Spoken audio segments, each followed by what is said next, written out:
We have started something a couple of weeks back. We were looking at Colossians chapter 2, verses 6 and 7. Let me turn your attention there once again today for our session, so that in your mind you can refresh what we have studied already. Colossians chapter 2, verses 6 and 7. So then, just as you received Christ Jesus as Lord, continue to live your lives in Him, rooted and built up in Him, strengthened in the faith as you were taught, and overflowing with thankfulness. I assume all of you are there with a Bible, as I can see only two of you. Others, I believe, and I trust that you're all there in a posture of studying. If that is not happening, then it will be difficult to follow along. If you have a Bible, I want you to take your Bible, open the Bible, and see these verses for yourself. Colossians chapter 2, verse 6 and 7. What we have been thinking in the previous session was Christian life is not about an event. Nobody can look back one date, 13th April 2017, it is over. Christian life is not like that. It is not one event or two events. It is a lifelong journey. There has to be spiritual progress. There has to be spiritual growth. That is what we see in chapter 2, verse 6 and 7. There are two positive things that I have made you see in these two verses.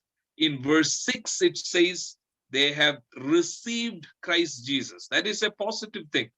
There is a thumbs up there. When many people reject Jesus Christ, Colossian believers, they received Jesus Christ.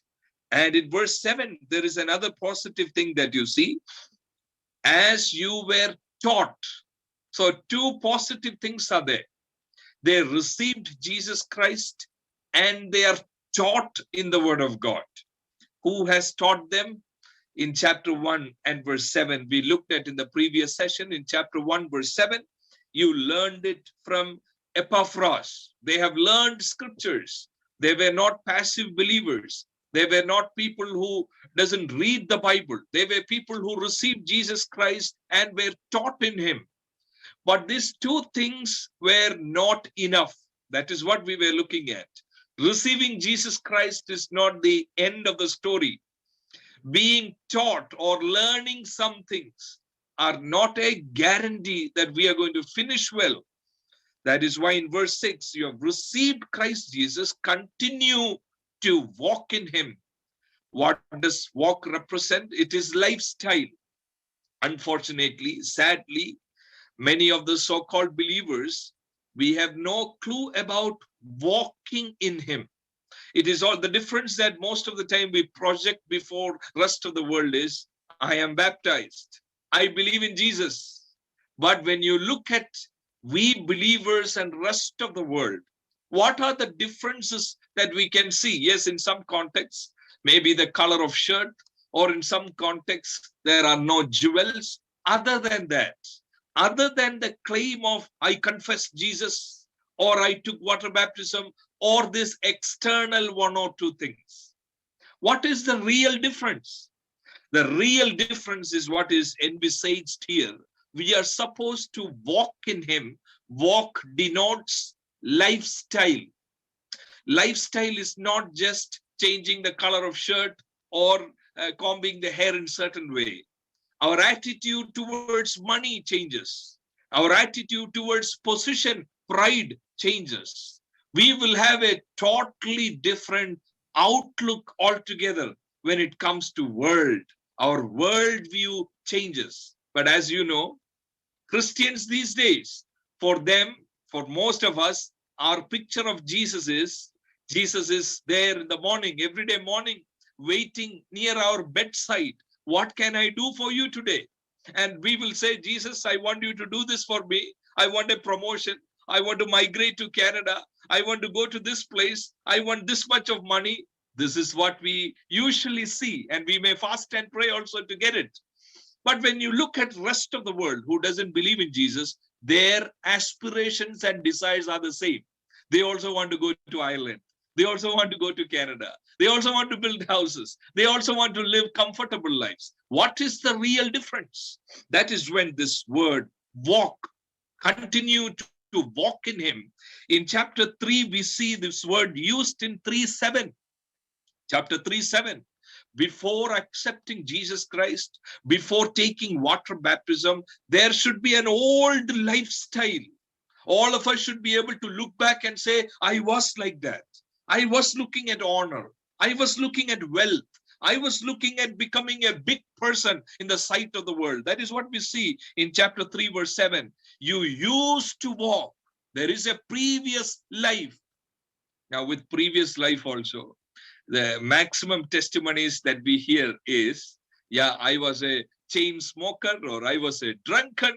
I used to walk like that, but now I don't smoke anymore. Have you ever heard a testimony when somebody would go up and say, I used to never pay taxes, but now I pay taxes. After accepting Jesus Christ, I pay taxes. I'm a responsible citizen. Have you ever heard testimonies like that? Have you ever heard testimony of somebody saying, I loved money so much, but 10 years back, I received Jesus. Now I don't love money anymore. I just want whatever is necessary to survive. I'm content with what I have. Usually we don't see that testimony. We see the other testimonies. Jesus came into my life and now I have never imagined that these things will happen to me. I am prospering. I am becoming wealthy every day. That is when I want you to think, what is the real difference? We used to walk. And now in chapter 1 also, chapter 1 verse 10 also, we see this word walk. Walk is used 3 times in this letter. Chapter 3:7 talks about the previous walk. That is not just external things. It is about attitude to wealth and worldliness. In 1:10, so that you may walk a life worthy. Now we have come to believe in Christ. That is not 2 events that we are looking at. I am born again on such and such day. I got baptized on so and so date. No. In 1:10, so that you may walk a life worthy. When we work in a particular place, let's say you're working in a multinational company, or you're working in a hospital, or you're working in a school, are you different from others in the way you look at the world? Are there people who have come to you and asked you, why are you so different from us? The way you speak is different. The way you look at the world is different. Your definition of success is different. The way you look at people who hurt you is different. You are very different. If that has not happened, then there is something seriously wrong in the way we understand Christian life. There used to be an old lifestyle, and now we are called to walk a life worthy of the calling. That is what in chapter 2:6, continue to live your lives in him. And in verse 7, we have looked at this. If you, for some reason, if you did not listen to the previous session, I want you to go back and listen to that 1 hour or 1 hour 20 minutes session that we had, where we looked at verse 7 closely. There are 3 metaphors used in chapter 2, verse 7, that talks about the ongoing Christian life. What are the 3 metaphors? The first metaphor is from an agricultural field. That it says, you are rooted, meaning Christian life is like, or receiving Christ is like getting a root. That happens when we accept Jesus Christ. But can we go on every day, every Sunday, come and say, thank you, Lord, that I have root. Thank you, Lord, that I have root. No, this root is for fruit. That is the meaning here. That has to be demonstrated on a daily, continuous lifestyle. Rooted, that denotes fruit. Then the next metaphor is built up. That comes from a building, a construction field. First one is agricultural metaphor, rooted. Now where is the fruit? Continuous. Second is built up, meaning we are having a foundation when we accepted Jesus. That happened when we declared Jesus's sonship, Jesus's lordship. Lord, you are Lord of all. Jesus, I confess you. But as in Ephesians chapter 2 verse 20, we see there is a foundation that we got. Now nobody can sit back, relax and say, I have a foundation in Jesus, that is it. I am going to live like everybody else. I have a foundation in Jesus, that is the difference that I have. ആർക്കും പറയാൻ ഒക്കത്തില്ല ഈ 7ാമത്തെ വാക്യം വായിക്കുമ്പോൾ എനിക്ക് വേരുണ്ട്, യേശുവിൽ എനിക്ക് വേരുണ്ട്. ആ വേരുള്ളത് കൊണ്ട് സ്തോത്രം, ഞാൻ മറ്റുള്ളവരിൽ നിന്നും വ്യത്യസ്തനാണ്. I am different from others because I have root. That is not the testimony that should characterize our life. That is not in its full scope. We have root for fruit. നമ്മളെ മറ്റുള്ളവരിൽ നിന്നും വ്യത്യസ്തമാക്കുന്ന പ്രധാന കാര്യം ഈ root ആരും കാണത്തില്ലല്ലോ. നമ്മുടെ കൂടെ work ചെയ്യുന്നവര് റൂട്ട് കാണത്തില്ല, അവര് കാണുന്നത് ഫ്രൂട്ടേ ഉള്ളൂ. പക്ഷെ പല സന്ദർഭങ്ങളിലും നമ്മുടെ ഫ്രൂട്ട്, നമ്മുടെ ജീവിത ശൈലി മറ്റുള്ളവരിൽ നിന്നും യാതൊരു വ്യത്യാസവുമില്ല. വ്യത്യാസം എന്ന് പറയുന്നത് യേശുവിനെ രക്ഷിതാവായി സ്വീകരിച്ചു, സ്നാനപ്പെട്ടു, പുറമേ ഉള്ള 1-2 കാര്യങ്ങൾ ഒഴിച്ചാൽ ജീവിത സങ്കല്പം മറ്റുള്ളവരെ പോലെ തന്നെയാണ്. മറ്റുള്ളവർ ശ്രേഷ്ഠമായി കരുതുന്നതാണ് നമ്മളും കരുതുന്നത്. അതാണ് കൊലോസി ആൾക്കാരോട് പറയുന്നത്, now bring out the fruit, you have root and build up. Foundation ഉണ്ടെന്ന് പറഞ്ഞ് ഇപ്പൊ കൊറോണ വൈറസിന്റെ സമയത്ത് തന്നെ വാസ്തവത്തിൽ ഒന്ന് ചിന്തിച്ചു നോക്കിയേ. During this time of pandemic, many people initially 1 year back, last March, some believers went on glorifying the fact that I have a foundation in Jesus, so coronavirus will not come near my house. After now 11 months, what happened? People who had foundation on Jesus too had this virus coming, and some of our beloved brothers and sisters lost their lives. So what is the difference? What is the difference between we who have foundation on Jesus? യേശുവിന്റെ അടിസ്ഥാനമാണെന്ന് ഞാൻ പറയുന്നു, മറ്റുള്ളവർക്ക് അടിസ്ഥാനമില്ല. അതാണോ പ്രധാന difference ആയി കാണിക്കുന്നത്? അതോ corona വൈറസിനോട് എങ്ങനെ റിയാക്ട് ചെയ്യാൻ പോകുന്നു? അവിടെയല്ലേ ഡിഫറൻസ് കാണേണ്ടത്. Are we going to say it will not come near to my house, or are we going to say without God allowing it, it will not happen? If God allows it, ദൈവം അങ്ങനെ അനുവദിച്ചതെങ്കിൽ I have hope, എനിക്ക് പ്രത്യാശയുണ്ട്. ഞാൻ ഈ ലോകത്തിൽ മാത്രം പ്രത്യാശ വെക്കുന്ന ആളല്ല. അവിടെയല്ലേ മറ്റുള്ളവർ നമ്മുടെ ജീവിതത്തെ നോക്കി പറയേണ്ടത്, I see difference in him. He is not panicking. He is not anxious. He is having a solid foundation. How can they see the foundation? They will never be able to see, but they will see the superstructure. What does that mean?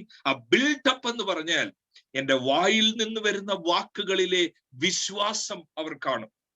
എന്റെ സങ്കല്പങ്ങൾ, ജീവിതത്തോടുള്ള സങ്കല്പം അവർ കാണും. ദൈവമായി എനിക്ക് തന്നിരിക്കുന്ന ധൈര്യം അവർ കാണും. അവിടെ ആ ഡിഫറൻസ് ആയി നമ്മൾ കാണേണ്ടത്. പക്ഷെ ഓർത്തു നോക്കി, അതാണോ പലപ്പോഴും ഡിഫറൻസ്? മറ്റുള്ളവരെ പോലെ വ്യാകുലതപ്പെടുന്നു നമ്മളും. യേശു കർത്താവ് പറഞ്ഞത്, do not be anxious, cast your burdens unto me. അതാണ് ഫ്രൂട്ട്, അതാ ബിൽറ്റ് അപ്പ് എന്ന് പറഞ്ഞാൽ. എന്നാൽ അങ്ങനെയല്ല പലപ്പോഴും. നമ്മള് യേശു അടിസ്ഥാനം ഉണ്ടെന്ന് പറഞ്ഞിട്ട് ഭാരമെല്ലാം നമ്മള് ചുമന്നുകൊണ്ടിരിക്കുന്ന അവസ്ഥ. എന്നെ കേൾക്കുന്ന നിങ്ങളിൽ ആരെങ്കിലും ഇന്നത്തെ ഈ ദിവസം രാത്രിയിലും, you may be very proud of the fact that I have a foundation, but if this construction is not progressing in your life, if faith is not characterizing your spiritual walk, വിശ്വാസം എന്നുള്ളത് സാഹചര്യങ്ങളിൽ വെളിപ്പെടുന്നില്ലെങ്കിൽ, ആരോ പറഞ്ഞതുപോലെ എല്ലാവരും ശ്രദ്ധിച്ചു കേൾക്കണം, വിശ്വാസം എന്ന് പറഞ്ഞാൽ സാഹചര്യം മാറ്റുന്നതാണെന്നാ പലപ്പോഴും നമ്മൾ ചിന്തിച്ചു വെച്ചിരിക്കുന്നത്. വിശ്വാസം സാഹചര്യം മാറ്റുന്നത് മാത്രമല്ല, പ്രതികൂല സാഹചര്യങ്ങളിൽ എൻ്റെ ഉള്ളിനെ മാറ്റി നിലനിർത്തുന്നതാ വിശ്വാസം. Faith is not what changes circumstances. In a difficult circumstances, faith will change my inner being to stand firm in the midst of affliction and suffering. Hallelujah. അതാ നമ്മുടെ ശ്രേഷ്ഠമായ അനുഭവം. യേശുവിനെ അറിഞ്ഞത്, we are different. In what way? പാൻഡമിക്കിന്റെ സമയത്ത് we are different. Ambulance നമ്മുടെ വീട്ടിലും വരും, നമ്മളും PPT കിട്ടിട്ടാലേ ഒക്കത്തുള്ളൂ. പക്ഷെ we have hope. മറ്റുള്ളവർക്കില്ലാത്ത പ്രത്യാശ നമുക്കുണ്ട്. യേശു അനുവദിക്കാതെ ഈ പാൻഡമിക് വരത്തില്ല. പക്ഷേ അങ്ങനെ ആ ദൈവത്തിന്റെ പദ്ധതിയെങ്കിൽ, അതിലൂടെ കടന്നു പോകണമെങ്കിൽ അവിടെയും ബിൽറ്റ് അപ്പ്, നമ്മുടെ വിശ്വാസത്തിന്റെ ധൈര്യം, സ്ഥിരത വെളിപ്പെടട്ടെ. മൂന്നാമത്, third metaphor that you see in verse 7, first is rooted, agricultural metaphor. Second is construction metaphor, built up. മൂന്നാമത് strengthened in the faith. അത് വാസ്തവത്തിൽ ഇംഗ്ലീഷിലോ മലയാളത്തിലോ വെർനാക്കുലർ ട്രാൻസ്ലേഷൻസിൽ നമുക്ക് പെട്ടെന്ന് മനസ്സിലാക്കാൻ ഒക്കത്തില്ല.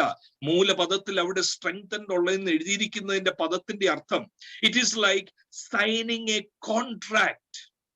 അതൊരു ലീഗൽ ടേം ആണ്. When we accepted Jesus, it was like we signed a contract with Jesus. നമ്മൾ കർത്താവിനോട് പറഞ്ഞു, may your will be done, whatever comes I will take it.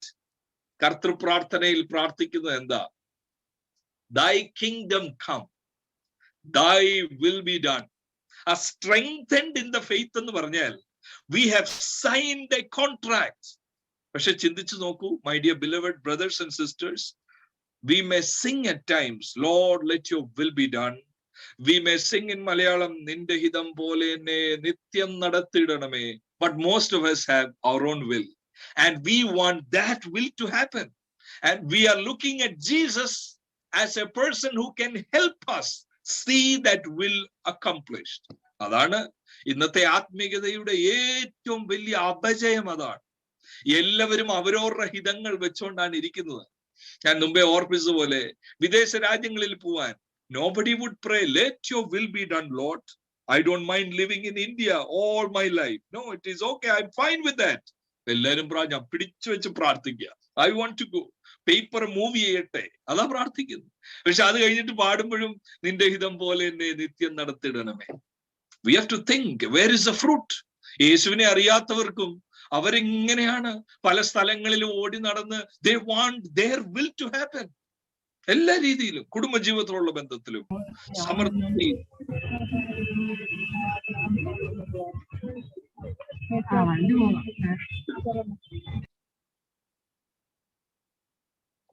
So ഈ രണ്ടാമത്തെ അധ്യായം 6-7 വാക്യങ്ങളിൽ ഞാൻ നിങ്ങളെ കാണിച്ചുകൊണ്ടിരുന്നത് കഴിഞ്ഞ പ്രാവശ്യത്തെ ഒരു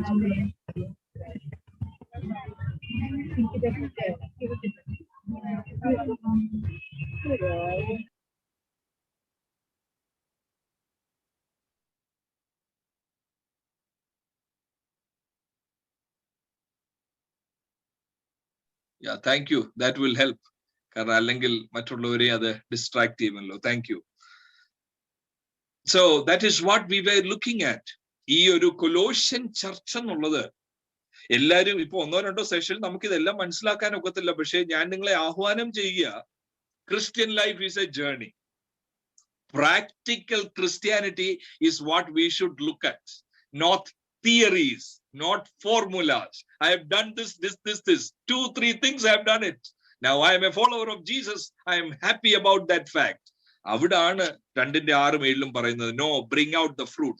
ഇന്നത്തെ പ്രധാന മെഡിറ്റേഷന് വേണ്ടി ഞാൻ തെരഞ്ഞെടുത്തിരിക്കുന്നത് വാക്യം വായിച്ചു തുടങ്ങുന്നത് കൊലോഷ്യൻസ് 1:6 ആണ് കേട്ടോ. കൊലോസ്യ ലേഖനം 1-ാമത്തെ അധ്യായം 6-ാമത്തെ വാക്യം വായിക്കുന്നു. ഇപ്പോൾ നമ്മൾ 2:6-7 വാക്യങ്ങൾ വായിച്ചതിന്റെ തുടർമാനമായിട്ടുള്ള ചിന്തയാണ് ഇതും. എന്തുകൊണ്ടാണ് നമ്മൾ യേശുവിൽ തന്നെ വസിച്ച് അവനിൽ നടക്കേണ്ടത് എന്താണ്? Why Paul is very particular that we have to walk in Jesus, continue to walk. Why? What is the reason behind that? What will happen if we don't walk? What will happen if we only say those claims that I follow Jesus?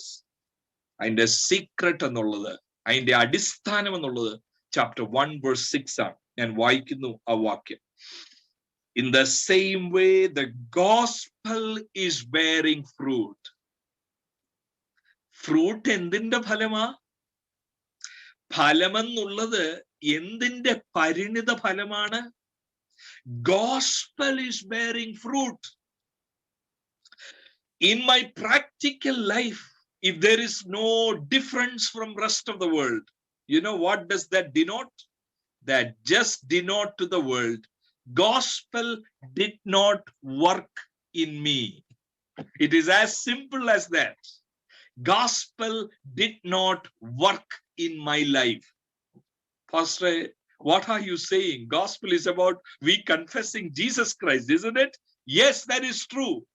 Gospel is about I going to heaven, isn't it? Yes, that is true. But gospel is supposed to bring fruit. ഞാൻ എങ്ങോട്ടും കൊണ്ടുവരുന്നതല്ല, ആ വാക്യം ഒന്നുകൂടെ ഞാൻ വായിക്കുക. Gospel is bearing fruit and growing throughout the whole world. അത് കാര്യമായി ഇന്ന് രാത്രി നമ്മൾ ചിന്തിക്കാൻ പോവുകയാണ്. We are going to look at that verse closely. What does that mean? Gospel is bearing fruit and growing. For your kind information in the outset itself, I want all of us to be aware that there is so many gospels. പല സുവിശേഷങ്ങളുണ്ട്. എവിടാന്നറിയാമോ ഈ പല സുവിശേഷങ്ങളും പ്രചരിക്കപ്പെടുന്നത്? Not outside, not in some other place, in the church. From the church pulpits, people with, ഇപ്പൊ ഇന്ന് ഞാൻ വൈകിട്ടിരിക്കുന്ന പോലെ, with white shirt, full sleeve, or with having an appearance of pastor, preacher, there are so many gospels propagated. ഒരു വേദ പണ്ഡിതൻ ഇങ്ങനെയാണ് പറഞ്ഞത്, there are many Jesuses in the overcrowded shelves of the world's religious markets. മതത്തിന്റെ ചന്തകളിൽ വിൽപ്പന ചരക്കായി അനേകം യേശുക്കളെ വാങ്ങാൻ കിട്ടും. അത് ചുമ്മാ പറഞ്ഞതല്ല. കാരണം that is the biggest problem that we face in 21st century. 2021-ൽ ഇന്നേ ദിവസം ആത്മീകരായി നമ്മൾ കൂടി വരുമ്പോൾ the biggest challenge is, am I following the right Jesus? യഥാർത്ഥ യേശുവിനെയാണോ ഞാൻ അനുഗമിക്കുന്നത്? കാരണം പല യേശുക്കളുണ്ടെന്ന്. യഥാർത്ഥ സുവിശേഷമാണോ ഞാൻ വിശ്വസിച്ചത്? കാരണം പല സുവിശേഷമുണ്ട്. ഇതെങ്ങനെ അറിയാം പല ഉണ്ടെന്ന്? 2 Corinthians 11:4 നോക്കിയാൽ മതി. 2 കൊരിന്ത്യ ലേഖനം 11-ാം അധ്യായം 4-ാമത്തെ വാക്യത്തിൽ വേറൊരു യേശുവും വേറൊരു സുവിശേഷവും മാത്രമല്ല, മൂന്നാമത്തെ ഒരു കാര്യം കൂടെ ഉണ്ട്. അതും വായിക്കാം, അത് ചിന്തിക്കണം. 2 Corinthians 11:4, for if someone comes to you, ഇതും സഭയ്ക്കകത്തോടാ, കൊരിന്ത് ആൾക്കാരോടാ പറയുന്നത്, അവിശ്വാസികളോടല്ല. These are spirit-filled people. There are prophets among them. There are people who can discern things among them. അവരോടാ പറയുന്നത്. If someone comes to you and preaches a Jesus other than the Jesus we preached, അപ്പൊ എന്തുകൊണ്ട്? There is another Jesus. And or if you receive a different spirit from the spirit you received, please make a note of that. This is the biggest danger in Christian life. Another spirit, another Jesus, and lastly Paul says, or a different gospel. There is another gospel. അതെല്ലാവരും മനസ്സിലാക്കണം. Sometimes it so happens that when we listen to conventions and revival meetings, after the session, I want you to discern. It is very rare to see, very rare to hear the right gospel preached. Everywhere Jesus is preached. Yes, that is true. But Jesus is preached mostly for personal gains in this world. ഈ മാറിപ്പോകുന്ന ലോകത്തിൽ, ഈ കാണുന്ന ലോകത്തിൽ എന്തെങ്കിലും material ലാഭത്തിന് വേണ്ടിയാണ് യേശുവിനെ പ്രസംഗിക്കുന്നത് പലയിടങ്ങളിലും. Another Jesus എന്ന് പൗലോസ് പറയുന്നു. In Galatians chapter 1 verse 6 also Paul says, I am astonished that you are so quickly deserting the one who called you to live in the grace of Christ and are turning to a different gospel. അവിടെയും പറയുന്നു മറ്റൊരു സുവിശേഷമുണ്ട്. അതുകൊണ്ടാ കൊലോസ്യർ 1:6 ഇന്ന് നല്ലവണ്ണം ചിന്തിക്കേണ്ട ആവശ്യകത. അവിടെ പൗലോസ് പറയുന്നു, gospel is bearing fruit and growing. ഒറ്റ വാക്കി പറഞ്ഞ, if we have received the right gospel, it will change our lives. It will transform us. It will change us, not just cosmetic changes. It will change us from within. Inside out change. That is the real test of the gospel. Other gospel in the പ്രത്യേകത പലപ്പോഴും എന്താണെന്നറിയോ? Gospel is presented as though you are getting a ticket to go to heaven. ഈ ലോകത്തിൽ ഒരു മാറ്റവും വരുത്തുന്നില്ല. ഈ ലോകത്തിൽ your desire, my desire is the same. ഈ ലോകത്തിൽ my boasting is like rest of the world. World boasts about how many numbers of car they have, the house that they live in. I also boast about the same thing. I will only say, yeah, Jesus gave me all this. യേശുവിനെ കൂട്ടുപിടിക്കുന്നു, പക്ഷേ my boasting is the same. അവിടാണ് gospel is bearing fruit and growing എന്ന് പറഞ്ഞാൽ I am made a new person. I boast not according to the world. I boast on different things. എന്തിനെ വെച്ചാ boast ചെയ്യുന്നതെന്നറിയോ? ലോകം കേട്ടാൽ അവര് തല കുനിച്ച് is he a mad man എന്ന് ചോദിക്കും. ആര് ബോസ്റ്റ് ചെയ്ത് കേട്ടപ്പോഴാണെന്നറിയോ? In Galatians chapter 6 and verse 14, correct gospel മനസ്സിലാക്കിയ പൗലോസ് എന്താ പറയുന്നതെന്നറിയാം? May I never boast except in the cross of our Lord Jesus Christ, through which the world has been crucified to me and I to the world. എന്താ ഇപ്പൊ boast ചെയ്യുന്നത്? നമുക്ക് പറഞ്ഞുകൊണ്ടിരിക്കാമോ ക്രൂശിൽ ഞാൻ boast ചെയ്യുന്നു എന്ന് പറഞ്ഞാൽ അതിന്റെ അർത്ഥം എന്താണെന്നറിയോ? The sacrifice that I am making for the gospel. അതാണ് ഇപ്പോഴത്തെ boast. I lost everything for the sake of Christ. ആ ക്രൂശിന്റെ മാതൃക എന്റെ ജീവിതത്തിൽ വരുന്നു. അതിന്റെ അർത്ഥം gospel is preached and I received it correctly. It is bearing fruit and growing because of the change that happened in the way I look at my life and the world. പ്രിയ മക്കളെ, ഈ രണ്ട് വാക്കുകൾ നിങ്ങൾ ശ്രദ്ധിക്കണം. Colossians chapter 1 verse 6-ലെ രണ്ട് പദങ്ങൾ. I am inviting you to look at that two words carefully. Gospel is bearing fruit and growing. നിങ്ങള് Bible ക്രമമായി വായിക്കുന്നവരാണെങ്കിൽ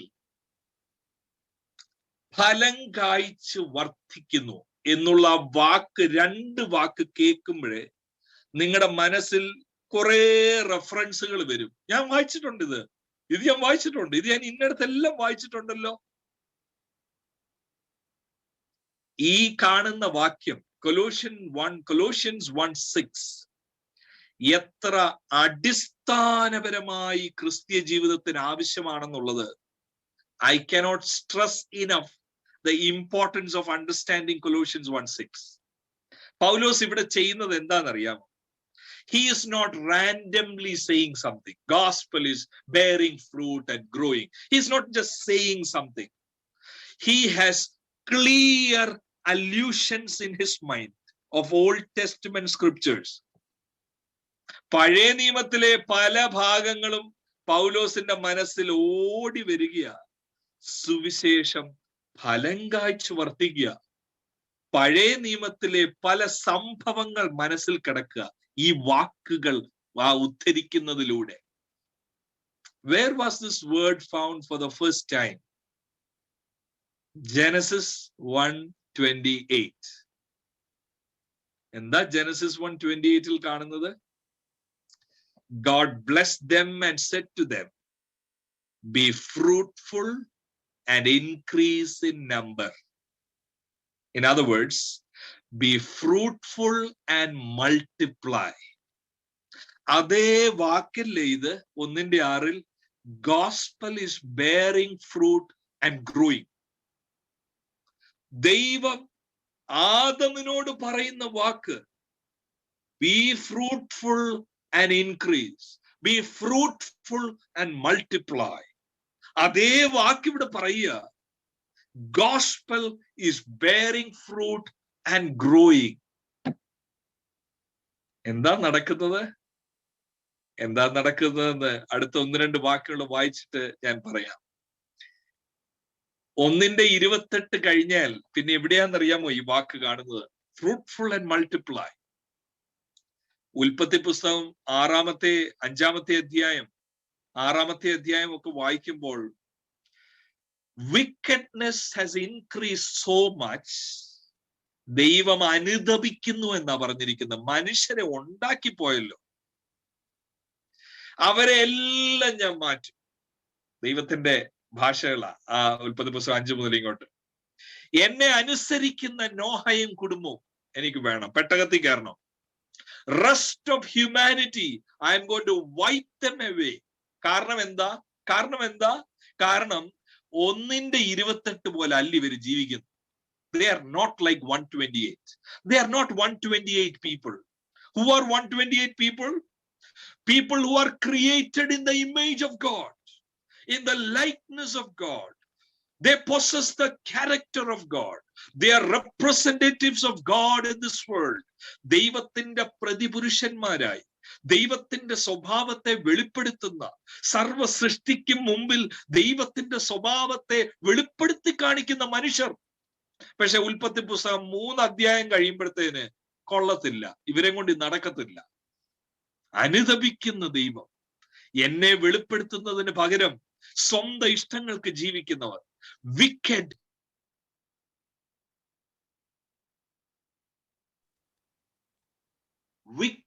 evil, adulterous generation. അത് കഴിഞ്ഞിട്ട് ഈ നോഹയിലൂടെ കുടുംബത്തിലൂടെ സംഭവിക്കുന്നത് സ്റ്റോറി എക്സ്പ്ലെയിൻ ചെയ്യാതെ നിങ്ങൾക്ക് അറിയാമല്ലോ. They are saved through the ark. അത് കഴിഞ്ഞിട്ട് വെള്ളം എല്ലാം മാറിക്കഴിയുമ്പോ നോഹയോട് പറയുന്നത് എന്താണെന്നറിയാം? Genesis chapter 8 verse 16 and 17. 8:16. I like that phrase in chapter 8 verse 16. Come out of the ark. Come out of the ark. Genesis 1:28 നിവർത്തി ഉണ്ടാക്കാൻ വേണ്ടി നീ പെട്ടകത്തിൽ നിറങ്ങി വാ മോശെ. Come out of the ark. എന്നിട്ട് 17 2 ഭാഗത്തിൽ പറയുക, so they can multiply on earth and be fruitful and increase in number. Colossians 1:6 കാണുന്ന അതേ പദപ്രയോഗങ്ങളല്ലേ ഇത്? Noah, you come out of the ark. എന്തിനു വേണ്ടിയാ? So that you can be my representative in this earth. So that you can make visible my character to rest of the world. You increase, Noah. മറ്റാരും increase ചെയ്താൽ ഒക്കത്തില്ല, എല്ലാരെയും നശിപ്പിച്ചു. നിന്റെ കുടുംബം, നിങ്ങളിലൂടെ വേണം ഇനിയും ജെനസിസ് 1:28 നിവർത്തി ഉണ്ടാകാൻ. അതിനാ നിന്നെ രക്ഷിച്ചത്. അല്ലെങ്കിൽ നിന്നെ രക്ഷിച്ചത് പാട്ടുപാടി ആർക്കിനകത്ത് ഇരിക്കാനല്ല, എല്ലാ സൺഡേയിലും വന്ന് I thank you Lord, I thank you Lord, I am not worthy Lord, I thank you Lord, ആർക്കിനകത്ത് ഇരിക്കാനല്ല. Come out of the ark. You be my witness. Your desire should be different. You represent me in the world that you are in, the world that I have placed you. നിന്നെ ആക്കി വെച്ചിരിക്കുന്ന ദേശത്ത് അതിനകത്തുനിന്ന് വെളിയിൽ വന്ന് എന്നെ വെളിപ്പെടുത്തൂ നോയെ. എന്നെ കേൾക്കുന്ന പ്രിയ ദൈവമക്കളെ, ഈ സന്ദേശത്തിലേക്ക് നമ്മൾ തുടർന്നും ചിന്തിക്കുമ്പോൾ ഈ പ്രാരംഭത്തിൽ തന്നെ ഞാൻ പറയട്ടെ, അക്ഷരികമായി തന്നെ നമ്മൾ ഇന്ന് ജീവനോടിരിക്കുന്നത് എന്തിനു വേണ്ടിയാണ്? Why are we alive? ചില സന്ദർഭങ്ങളിൽ പലരും, പല വിശ്വാസി സമൂഹത്തിലെ ആളുകളും ചിന്തിച്ചു വെച്ചിരിക്കുന്നത് എന്താണെന്നറിയാമോ? അയ്യോ, ഞാനില്ലെങ്കിൽ എൻ്റെ മക്കൾ അനാഥരാവും, ഞാനില്ലെങ്കിൽ എൻ്റെ ഭാര്യ വിധവയാവും, അതുകൊണ്ട് ദൈവം എനിക്ക് ആരോഗ്യം തന്ന് നിർത്തിയിരിക്കുക. ഫുൾ പിക്ചർ അല്ലത്. അത് ഇമ്പോർട്ടന്റ് ആണ്, പക്ഷെ ഫുൾ പിക്ചർ അല്ല. ഞാൻ മനസ്സിലാക്കുന്ന കാര്യം ദൈവവചനത്തിലൂടെ ഞാൻ പറയാം. നിങ്ങളില്ലെങ്കിലും യുവർ ചിൽഡ്രൻ വിൽ ഗ്രോ. കണ്ണോടിച്ചൊന്ന് നോക്കിയാൽ മതി, എത്രയോ ആളുകൾ വളർന്നു. നിങ്ങളെ ജീവനോടില്ലെങ്കിലും your wife will live, your husband will live. There is only one primary reason why you are alive. It's like Noah. എന്തിനാന്നറിയാമോ? So that you can be that person in the place that you are in, to demonstrate God's values and principles, which is countercultural, which is radically different from rest of the world. ലോകത്തിന് മനസ്സിലാക്കാൻ ഒക്കാത്ത ഉന്നത ദൈവത്തിന്റെ ജ്ഞാനം, ലോകത്തിന്റെ മുമ്പിൽ ഭോഷത്വമെന്ന് തോന്നുന്ന ഉന്നത ദൈവത്തിന്റെ ജ്ഞാനം, ക്രൂശിൽ വെളിപ്പെട്ട ദൈവത്തിന്റെ തേജസ്സും ജ്ഞാനവും. ലോകം ക്രൂശിനെ നോക്കി പറഞ്ഞു, oh Jesus is defeated, everything is over.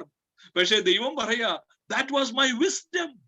ആ നശിച്ചുവെന്ന് തോന്നുന്നതിലൂടെയാ മാനവരാശിയെ രക്ഷിച്ചത്. അതുപോലെ നിങ്ങളുടെ ജീവിതത്തിൽ ക്രോസ് ഷേപ്ഡ് ഒരു ലൈഫ് സ്റ്റൈൽ ഉണ്ടാകുവാൻ, ക്രൂശിൽ കണ്ട മാതൃക പോലെ sacrificial, not self absorbed, not self centred, not worldly, but spiritual, selfless, വിട്ടുകൊടുക്കുന്ന, ത്യാഗനിർഭരമായ, ദൈവ സ്വഭാവത്തെ വെളിപ്പെടുത്തുന്ന, കൊടുക്കുവാൻ താല്പര്യപ്പെടുന്ന ദൈവത്തെ വെളിപ്പെടുത്തുന്ന, ദൈവത്തിന്റെ കൃപയെ വെളിപ്പെടുത്തുന്ന ഒരു ജീവിത ശൈലിക്ക് വേണ്ടിയാ നിങ്ങളും ഞാനും ജീവനോട് തന്നെ ഇരിക്കുന്നു. ഹല്ലേലൂയ. അല്ലാതെ നമ്മള് ഒരു ഡേറ്റ് പുറമോട്ട് നോക്കുക, മാർച്ച് 10-ാം തീയതി ഇന്നയാൾ എന്നെ സ്നാനപ്പെടുത്തി, അതിന്റെ മുമ്പ് ഞാൻ ഇന്ന ദിവസം രക്ഷിക്കപ്പെട്ടു. ജീവിതത്തിൽ വല്ല ജീവിതത്തിൽ മാറ്റമുള്ള ഇത് പാട്ടുണ്ട്, കാര്യമുണ്ട്. ജീവിത വീക്ഷണമായി മറ്റുള്ളവരെ നോക്കുമ്പോഴും മിടുക്കനാ, ഭയങ്കര മിടുക്കനാ. ഇത് തന്നെയാ. ആരും ഇതുവരെ പറഞ്ഞ മണ്ടനല്ലേ നീ. സുവിശേഷം വന്ന് കേറിയവരിലെല്ലാം what the world look at them and say, you are a number one fool. കാരണം ഗോസ്പൽ എന്ന് പറഞ്ഞാൽ ദൈവ സ്വഭാവത്തിനോട് നമ്മളെ അനുരൂപമാക്കുന്നു. എന്താ ദൈവ സ്വഭാവം? അത് കൊടുക്കുന്നതാണ്, അത് കൂട്ടിവെക്കുന്നതല്ല, അത് കൊടുക്കുന്നതാണ്. അതെങ്ങനെയുള്ളതാണ്? മറ്റുള്ളവരുടെ ഭാരം എടുക്കുന്നതാണ് ദൈവ സ്വഭാവം. It is not a self-absorbed lifestyle. It is a lifestyle wherein you take the burden of others on yourself. നോഹയോട് പറഞ്ഞു, ഫ്രൂട്ട്ഫുൾ ആൻഡ് മൾട്ടിപ്ലൈ. 1-ലും 7-ലും പിന്നെയും ഉൽപ്പത്തി 9-1 ഫ്രൂട്ട്ഫുൾ ആൻഡ് മൾട്ടിപ്ലൈ എന്ന് പറഞ്ഞാൽ, ഇതൊരു പഠനമായതുകൊണ്ട് ഞാൻ പറയാം, എന്ന് പറഞ്ഞാൽ ഈ ഫ്രൂട്ട്ഫുൾ ആൻഡ് മൾട്ടിപ്ലൈ എന്ന് പറയുന്നത്, ഫലം കായ്ച്ചു വർദ്ധിക്കുക എന്ന് പറയുന്നത്, it is like A formula in scriptures. ആ ഫ്രൂട്ട്ഫുൾ മൾട്ടിപ്ലൈ എന്ന് പറയുമ്പോഴേ മനസ്സിൽ വരുന്നത് കേവലം അവിടെ മാത്രം ഉപയോഗിച്ചിരിക്കുന്ന ഒരു ഹി ജസ്റ്റ് സെഡ്, അല്ലെങ്കിൽ 1:6 വായിക്കുമ്പോൾ നമ്മുടെ മനസ്സിൽ അയ്യോ കൊലോസ്യ പട്ടണത്തിൽ അനേക എതിർപ്പ് കാണുമായിരുന്നായിരിക്കും, അതിന്റെ നടുവിൽ സുവിശേഷം ഫലം കായ്ച്ചു വർദ്ധിച്ചു. അതല്ല അതിൻ്റെ അകത്തെ അർത്ഥം. കൊലോസ്യ പട്ടണത്തിൽ എല്ലാ എതിർപ്പുകളെയും തകിടം മറിച്ച് സുവിശേഷം വളർന്നു, 100 പേര് വന്ന് സഭയിൽ. അതല്ല അതിന്റെ അർത്ഥം. This is a formula. This is recalling something. സുവിശേഷത്തിലൂടെ വാർത്തെടുക്കപ്പെടേണ്ടത് പുതിയ മനുഷ്യരാണ്, പുതിയ മാനവികതയാണ്, പുതിയ സംസ്കാരമാണ്.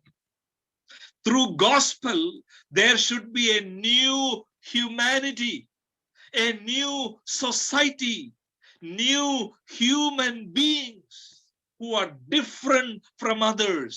മറ്റുള്ളവരിൽ നിന്നും വ്യത്യസ്തമായ. മറ്റു കുടുംബങ്ങളിലൊക്കെ ഭാര്യയും ഭർത്താവും സ്വത്തിന്റെ പേരിലും സമ്പത്ത്, സ്വത്ത്, സൗന്ദര്യം, അടി പിടി, ലഹള, ഡിവോഴ്സ്, ആംഗ്രി, ഷൗട്ടിങ്, യെല്ലിങ്, ഇതെല്ലാം സംഭവിക്കുമ്പോ സുവിശേഷം ഫലം കായ്ച്ചു വർദ്ധിക്കട്ടെ എന്ന് പറഞ്ഞാൽ സുവിശേഷത്തിൽ വിശ്വസിച്ചവരുടെ കുടുംബങ്ങൾ വ്യത്യസ്തമാകണം. They are different humanity. പുതിയ മാനവികത, പുതിയ മനുഷ്യർ. ഒരു നിമിഷം ചിന്തിക്കൂ, ടേക്ക് എ മിനിറ്റ്. കാരണം നമ്മുടെ ജീവിതത്തെ തന്നെ നമ്മൾ റിഫ്ലക്ട് ചെയ്യാതെ ഇങ്ങനൊരു പഠനം കൊണ്ടും പ്രത്യേകിച്ച് കാര്യം ഉണ്ടാകുന്നില്ല. Are we different? നിങ്ങളുടെ ഫാമിലി ലൈഫ്, എന്റെ family life, is our family life different from others? In what way? In what way? ഒരിക്കൽ രക്ഷിക്കപ്പെട്ട് സ്നാനപ്പെട്ടവരിൽ ഒരിക്കലും കേൾക്കാതിരുന്ന കാര്യങ്ങളെല്ലാം ഇന്ന് നമ്മുടെ അകത്ത് വന്നില്ലേ? നമ്മൾ അതിന് നല്ല പേരുകളും ഒക്കെ കൊടുത്ത് എക്സ്പ്ലനേഷനും ഒക്കെ കൊടുത്ത് അക്കോമഡേറ്റ് ചെയ്യാൻ ശ്രമിക്കുന്നില്ലേ? What message are we conveying the world? Yeah, I am a believer. I believe in Jesus. Is that all? No, it is not supposed to be like that. Gospel should bear fruit and grow എന്ന് പറഞ്ഞാൽ സുവിശേഷത്തിലൂടെ ഒരു പുതിയ മാനവികത മനുഷ്യർ ഉണ്ടാക്കപ്പെടണം. ഉൽപ്പത്തി പുസ്തകം 28:3 കാണാം ഇതേ കാര്യം. May God Almighty bless you. ജേക്കബിനോടുള്ള ബന്ധത്തിൽ May God Almighty bless you. പുതിയ നിയമ ഉൽപ്പത്തി പുസ്തകത്തിൽ ഇത് ആവർത്തിക്കുക. ആദ്യം 1, പിന്നെ നോഹയോടുള്ള ബന്ധത്തിൽ, പിന്നെ പേട്രിയാർക്സ് പിതാക്കന്മാരുടെ ബന്ധത്തിൽ ഇവിടെ പറയുന്നു 28:3. May God Almighty bless you and make you fruitful and increase your numbers. അതേ വാക്കാണ് ഇവിടെ. May gospel be fruitful and multiply. ഉൽപ്പത്തി പുസ്തകം എഴുതിയെടുക്കുന്നവർക്ക് വേണ്ടി ഞാൻ പറയാം 35:11 കാണാം ഇതേ പദപ്രയോഗം ആവർത്തിക്കുക. സന്താന പുഷ്ടിയുള്ളവനായി പെരുകുക. Be fruitful and multiply. ഉൽപ്പത്തി പുസ്തകം 48:4 ഞാൻ നിന്നെ സന്താന പുഷ്ടിയുള്ളവനാക്കി പെരുക്കി നിന്നെ ജനസമൂഹമാക്കും. അപ്പോൾ എന്താ ഇവിടെ പറയുന്നത്? കൊലോസ്യർ 1:6 പറയുന്നത് ഇതാ അന്ന് ആദമിനോട് പറഞ്ഞത്, പിന്നെ നോഹയോടും അബ്രഹാമിനോടും യാക്കോബിനോടും ഒക്കെ പറഞ്ഞതിന്റെ ക്ലൈമാക്സ്, അതിന്റെ ഫുൾഫിൽമെന്റ്, അതിന്റെ നിവർത്തി. അന്നൊന്നും ഇത് നടന്നില്ല പൂർണ്ണ രൂപത്തിൽ. ഇസ്രായേൽ മക്കളിലൂടെ പ്രതീക്ഷിച്ചത് അവർ വർദ്ധിക്കട്ടെ, അവർ ദൈവത്തിന്റെ സ്വരൂപത്തെ വെളിപ്പെടുത്തട്ടെ, നടന്നില്ല. അവർ ശേഷം മനുഷ്യരെ പോലെയായി, അവർ വിഗ്രഹങ്ങളെ ആരാധിക്കുന്നവരായി, അവർ പ്രവാസത്തിൽ പോയി തിരിച്ചു വരുന്നു, പിന്നെയും അനുസരണക്കേട് കാണിക്കുന്നു, ഒരു സൈക്കിളായി പോകുന്നു. അവിടാണ് യേശു കർത്താവ് വന്നിട്ട് പറയുന്നത് സുവിശേഷത്തിലൂടെ I am going to start something new. Now it is not physical Israel, it is a spiritual Israel. Believe ചെയ്യുന്നവർ, വിശ്വസിക്കുന്നവരെല്ലാം സുവിശേഷത്താൽ ഒരു പുതിയ, not defined by geographical location, എവിടെ താമസിക്കുന്നു എന്നുള്ളതല്ല, ഇത്ര വിസ്തീർണത്തിനകത്ത് താമസിക്കുന്നു, അതായിരുന്നു ഇസ്രായേൽ. പക്ഷെ ഇവിടെ spiritual, the boundaries are spiritual. It's a spiritual kingdom. അതുകൊണ്ട് മത്തായിയുടെ സുവിശേഷം തുടങ്ങുമ്പോൾ മുതൽ kingdom of heaven in contrast to kingdom of earth in the Old Testament. പഴയ നിയമത്തിൽ ലോകത്തിലെ ഒരു രാജ്യമായിരുന്നു, അതിനെ കോൺട്രാസ്റ്റ് ചെയ്യാൻ വേണ്ടി കിങ്ഡം ഓഫ് ഹെവൻ, അതിൽ പ്രവേശിക്കൂ, അതിലുള്ളവരിലൂടെയാണ് ഈ ഫലം കായ്ച്ചു വർദ്ധിക്കുന്ന ദൈവത്തിന്റെ സ്വപ്നം നിറവേറ്റുവാൻ പോകുന്നത്. പഴയ നിയമത്തിൽ നിന്ന് ഈ വാക്കിന്റെ ആ ഒരു ബാക്ക്ഗ്രൗണ്ട് ഞാൻ നിങ്ങളെ കാണിക്കുകയായിരുന്നു. പുതിയ നിയമത്തിലും പേജുകളൊന്ന് മറിച്ചു നോക്കുമ്പോ in 2 Thessalonians chapter 3 verse 1, ഇത് കൊലോസ്യർ 1:6 മാത്രമല്ല, പുതിയ നിയമത്തിന്റെ എഴുത്തുകാർ ഇത് അവരുടെ മനസ്സിൽ ഈ വാക്കുകൾ ഉപയോഗിക്കുന്നതിലൂടെ അവർ മുമ്പിൽ കണ്ടത് ഉൽപ്പത്തി 1:28. അതുകൊണ്ടല്ലേ ഇവിടെയും 2 Thessalonians 3:1, the message of the Lord may spread rapidly and be honored. സുവിശേഷം വേഗത്തിൽ പടർന്ന് വർദ്ധിക്കട്ടെ, മഹത്വപ്പെടട്ടെ. അതിന്റെ യഥാർത്ഥ അർത്ഥം, യഥാർത്ഥ ലിറ്ററൽ ട്രാൻസ്ലേഷൻ, സുവിശേഷം ഓടി മഹത്വപ്പെടട്ടെ എന്നാണ്. അത് എന്തിന്റെ ഡെറിവേഷനാ? എന്തിനാന്ന് ചോദിച്ചാൽ വർദ്ധിച്ചു ഫലം കായ്ക്കട്ടെ എന്നതിനെ സൂചിപ്പിക്കുന്നതാ സുവിശേഷം. May it spread rapidly and be honored. ലൂക്കോസ് അപ്പോസ്തല പ്രവർത്തികൾ എഴുതിയപ്പോ ദൈവസഭയുടെ എക്സ്പാൻഷനെ കുറിച്ച് പറഞ്ഞുകൊണ്ടിരുന്നപ്പോ ഏത് രീതിയിലാ സഭയുടെ എക്സ്പാൻഷനെ ലൂക്കോസ്, ജാതികനായ പുതിയ നിയമത്തിലെ ഏക ജാതിക പശ്ചാത്തലത്തിൽ നിന്ന് വന്ന ലൂക്കോസ് നമ്മളെ അതിശയിപ്പിക്കുന്നു. ലൂക്കോസിന്റെ സുവിശേഷത്തിലും അപ്പോസ്തല പ്രവർത്തിയിലും പഴയ നിയമം നല്ലായി മനസ്സിലാക്കി. ഒരുപക്ഷെ ഒരു ഗോഡ് ഫിയറർ ആയിരിക്കാം ജാതികനായ ആള്, ഒരല്പം കൂടെ യഹൂദന്മാരോട് ചേർന്ന് നിൽക്കുന്ന ഗോഡ് ഫിയറർ. പഴയ നിയമം നല്ലായിട്ട് അറിയാം. പഴയ നിയമം നല്ലായിട്ട് അറിയാവുന്ന ഈ ലൂക്കോസ് ഉപയോഗിച്ചിരിക്കുന്ന പദങ്ങൾ ശ്രദ്ധിക്കണം. അപ്പോസ്തലപ്രവൃത്തി 12:24 വാക്യം ഒന്ന് ശ്രദ്ധിക്കൂ. സഭയുടെ വളർച്ചയോടുള്ള ബന്ധത്തിൽ എന്താണെന്നറിയാമോ പറയുന്നത്? ലൂക്കോസ് 12:24 വാക്യം. But the word of God continued to spread and flourish. ഇത് നമ്പർ കൂടുന്നത് മാത്രമല്ല, ഈ 12:24 കാണിക്കുന്നത് Genesis 1:28 is finally being fulfilled. ഉൽപ്പത്തി 1:28 നീ വർദ്ധിക്കണമെന്ന് പറഞ്ഞത് ഇതാ നടക്കുന്നു. Continue to spread. അങ്ങനെ അക്ഷരികമായിട്ടാണോ? സുവിശേഷത്തിലൂടെ വീണ്ടും ജനിക്കപ്പെടുന്നവരിലൂടെയാണ് ഇനി ദൈവത്തിന്റെ പദ്ധതി ഈ ലോകത്തിൽ നിറവേറ്റപ്പെടുന്നത്. അപ്പോസ്തലപ്രവൃത്തി 13 അധ്യായം chapter 13 and verse 49 ഒന്ന് നോക്കിക്കേ. 13:49 വാക്യം. The word of the Lord spread through the whole region. ഇത് വർദ്ധിച്ചു പടരുന്നു. പ്രിയദൈവമക്കളെ, എന്ന് പറഞ്ഞാൽ മനസ്സിലാക്കേണ്ടത് പല സുവിശേഷങ്ങളുണ്ട്. ഇതിൽ ഏറ്റവും ഡേഞ്ചറസ് സുവിശേഷം എന്താണെന്നറിയോ? സുവിശേഷമായി നമ്മൾ കേൾക്കുന്നത് എ സെൽഫ് സെന്റേർഡ് ഗോസ്പൽ. ഇതൊന്നും പിക്ചറിലില്ല. പിന്നെ എന്തോ പിക്ചറിലുള്ളതെന്ന് ചോദിച്ചാൽ, ഓടിവ ക്ലേശക്കാരാ, ഓടിവ സാമ്പത്തിക ഞെരുക്കമുള്ളവനെ, ഓടിവ യേശുവിനെ അങ്ങോട്ട് സ്വീകരിച്ചോ, your life is going to be comfortable, you are going to be on bed of roses. ഏറ്റവും ഡിസ്റ്റോർട്ടഡ് ആയിട്ടുള്ള പിക്ചറാണ് ഗോസ്പലിന്റെ. നിന്റെ ജീവിതം ഈ ലോകത്തിൽ കംഫർട്ടബിൾ ആക്കാൻ യേശുവിന്റെ അടുക്കലോട്ട് വരൂ. അതാണ് പലയിടങ്ങളിലും സുവിശേഷമായി കേൾക്കുന്നത്. ഇവിടെ ആരിലാണ് ഫോക്കസ്? അതാണ് നമ്മൾ ചിന്തിക്കേണ്ടത്. ഈ മറ്റുള്ള സുവിശേഷത്തിൽ വേറൊരു സുവിശേഷത്തിന്റെ ഫോക്കസ് ഇരിക്കുന്നത് മനുഷ്യൻ. നീ കംഫർട്ടബിൾ ആക്, നീ സൗഖ്യമുള്ളവനാക്, നീ ഈ ലോകത്തിൽ ഭയങ്കരമായിട്ട് ആക്, യേശു സഹായിക്കും നിന്നെ. നീ ആ ഫോക്കസ്, അല്ലെ ഞാനാ ഫോക്കസ്. പക്ഷെ യഥാർത്ഥ സുവിശേഷത്തിൽ ഫോക്കസ് എവിടാ? ലൈം ലൈറ്റ് എവിടാന്നറിയാം? ഇപ്പൊ ഈ സൂമിൽ ഞാൻ സ്പോട്ട് ലൈറ്റിൽ ചെയ്ത് നിർത്തിയിരിക്കുക. ഫോൾസ് ഗോസ്പലിലെ സ്പോട്ട് ലൈറ്റ് എന്നുള്ളത് മനുഷ്യനാണ്. ട്രൂ ഗോസ്പലിലെ സ്പോട്ട് ലൈറ്റ് എന്നുള്ളത് ദൈവമാണ്. ദൈവ പദ്ധതിക്ക് വേണ്ടി എന്നെ തെരഞ്ഞെടുത്തു. അതാ സുവിശേഷം. യോഗ്യതയില്ലാത്ത എന്നെ, നരക കവാടങ്ങൾ ലക്ഷ്യമാക്കി നടന്ന എന്നെ, I was facing the gates of hell.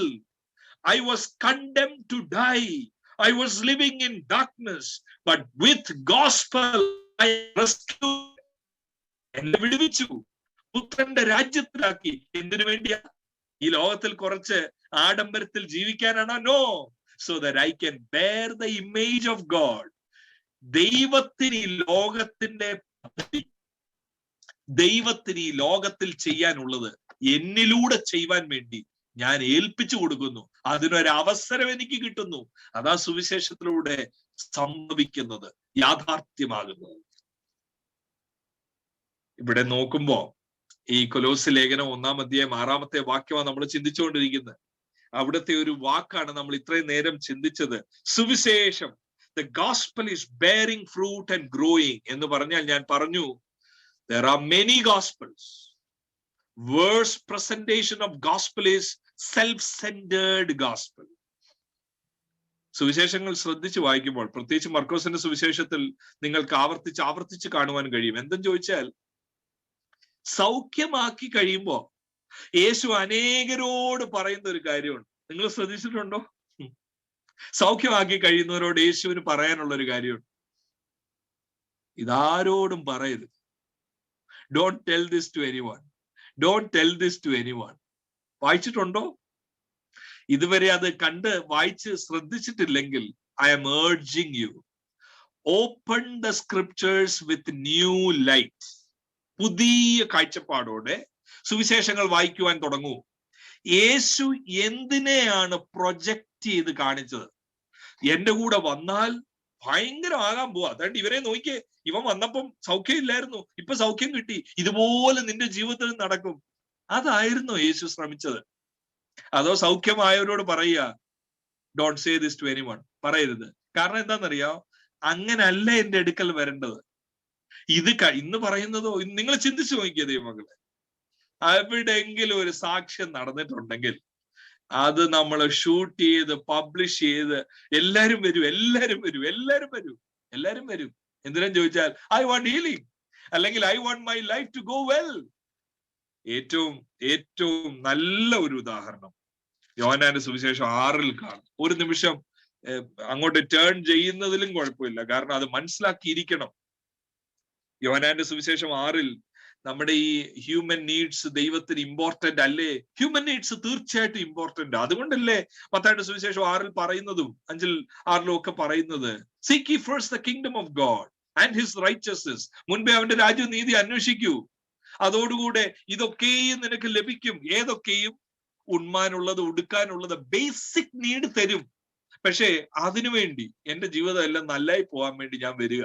എന്റെ ജോലിയിൽ ഒരു പ്രശ്നം ഉണ്ടാകരുത്, ഞാൻ ഉദ്ദേശിക്കുന്ന എല്ലാം സാധിക്കണം. സുവിശേഷം എനിക്ക് ഭയങ്കര സന്തോഷമാണ്. യേശു എന്റെ വീട്ടിലോട്ട് വന്നു, എല്ലാം ഭയങ്കരമാണ്, ഞാൻ പ്രതീക്ഷിക്കുന്നതിനെക്കാട്ടിൽ അപ്പുറമായി.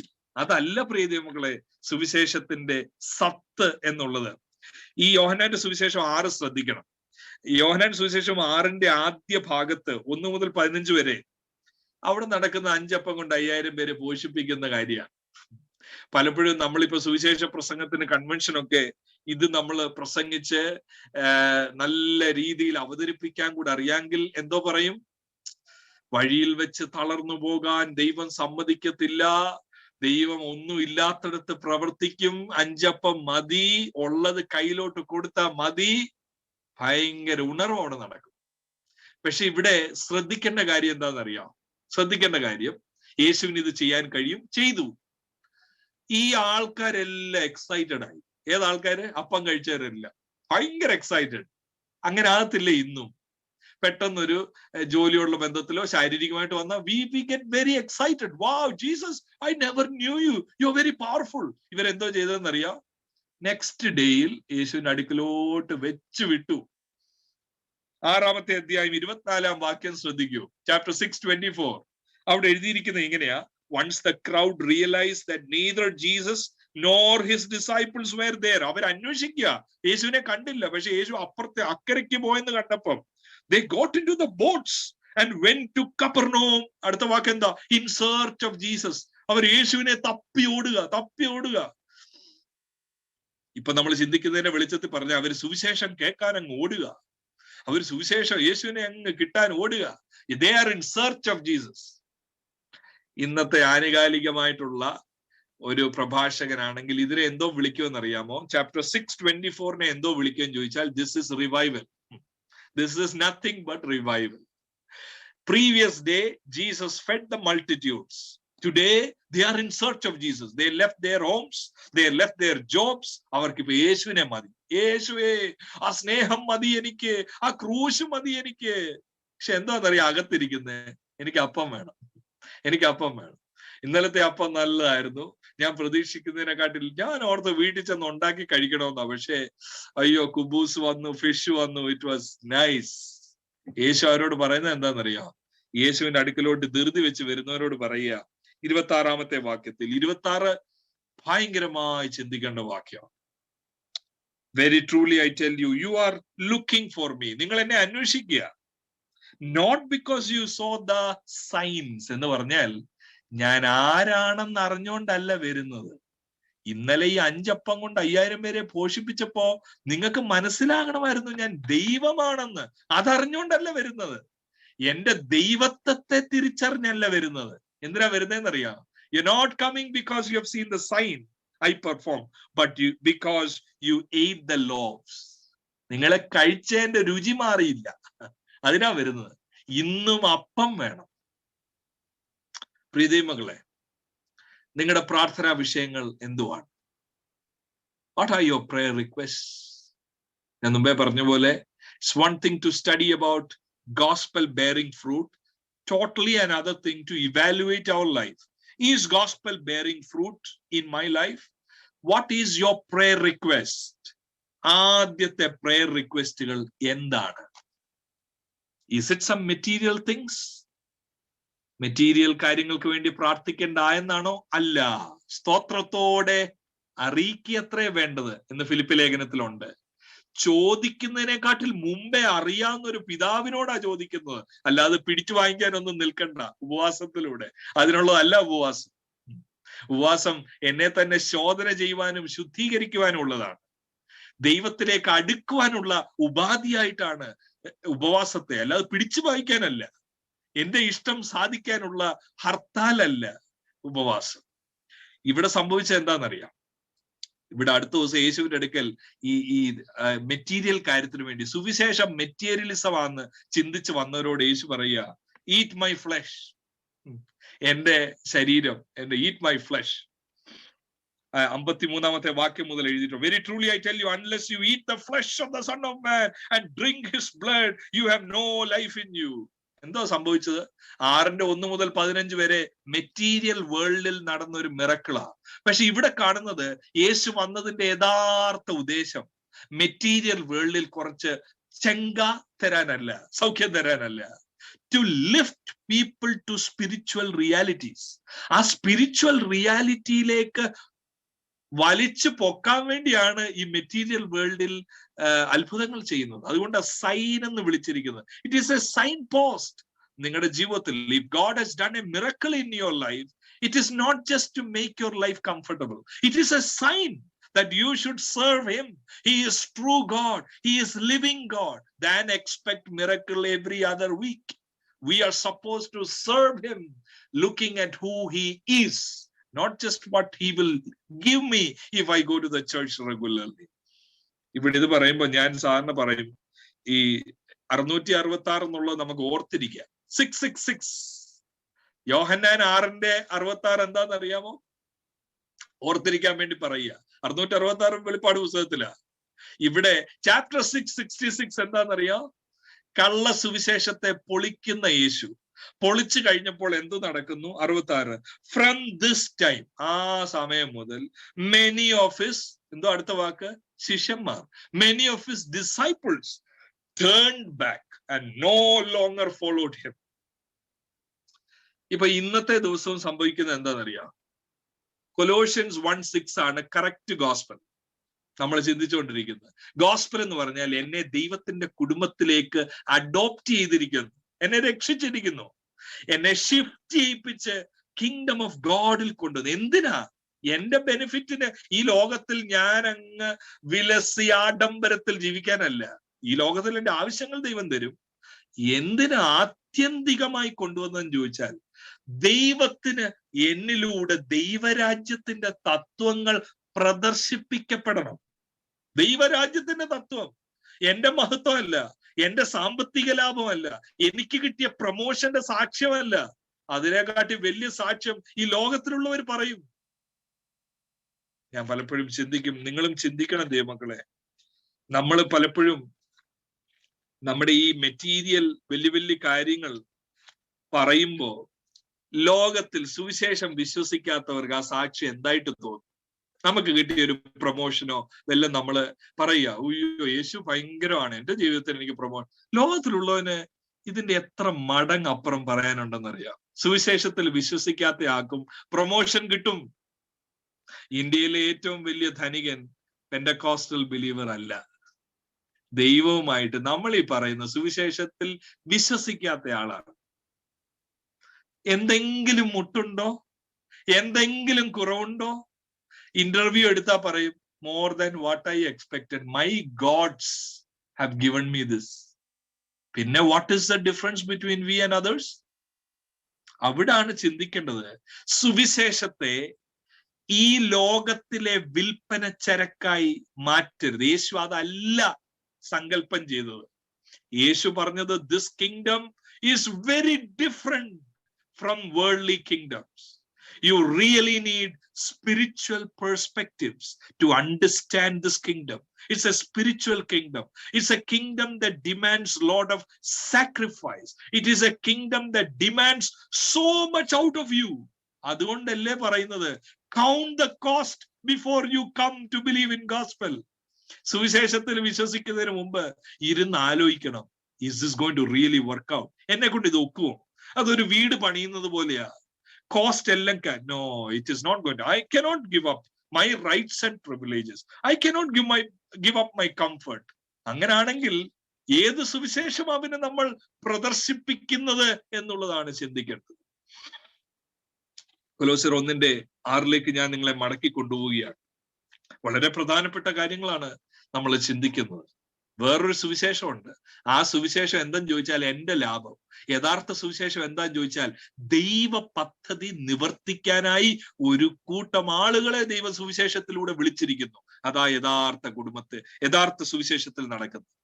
കൊലോസ് ലേഖനം 1 നിങ്ങൾ ശ്രദ്ധിച്ചു നോക്കിയാൽ ഉൽപ്പത്തി പുസ്തകവുമായിട്ട് 1-2 പ്രയോഗങ്ങളിലൂടെ പിന്നെയും ബന്ധിപ്പിക്കുന്നു പൗലോസ്.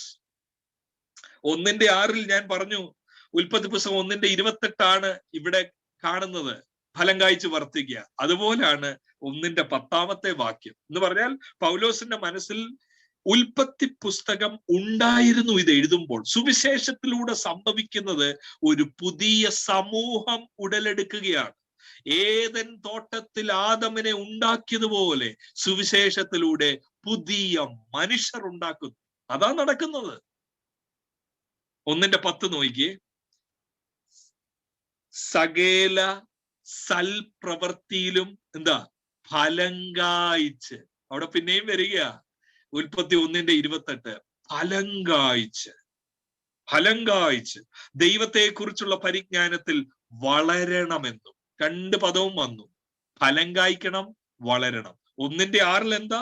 സുവിശേഷം ഫലം കായ്ച്ചു, വളർന്നു, വർദ്ധിച്ചു.